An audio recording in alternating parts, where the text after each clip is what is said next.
Welcome, friends and fellow meat enthusiasts. Thanks for joining me and Steak Wolf once again, where we are always cooking or cutting some kind of delicious meat. In these cold winter months, who doesn't enjoy a beef stew recipe? For this one, I recommend using a Dutch oven. If it's cast iron, even better.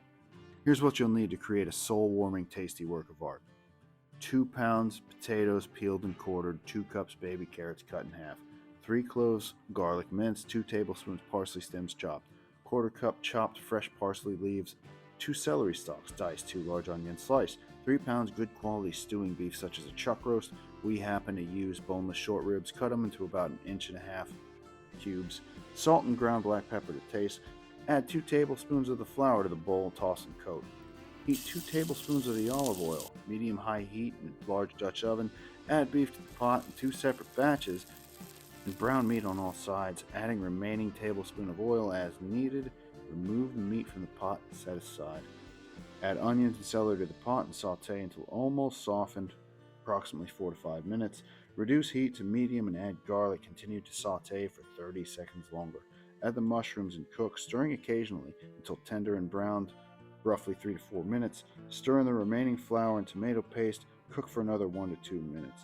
Add the Cabernet, scraping up any brown bits that may have stuck to the pot, then drink the rest to fend off the cold. Add beef stock, bay leaves, parsley stems, and bring to a boil. Preheat your oven to 350. Mix in the brown meat, season with salt and pepper, return to a simmer, cover, place in the oven, cook for 2 hours.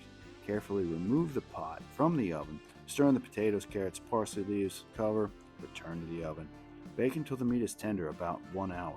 Remove the stew from the oven, discard the bay leaves, and skim off any fat that may have formed on the surface. Taste for seasoning and add salt as needed before serving. Or, as I recommend, celery salt. Be careful, it's potent stuff. And don't forget the truffle zest. Use that towards the end. Consider it a finishing move, like putting a cherry on top. The prep time's a little long, but if you want the best beef stew ever, this is how it's done. I hope you enjoyed this video. If you have, please hit that like button. Hit that notification bell to see what we're up to next. Thanks for watching.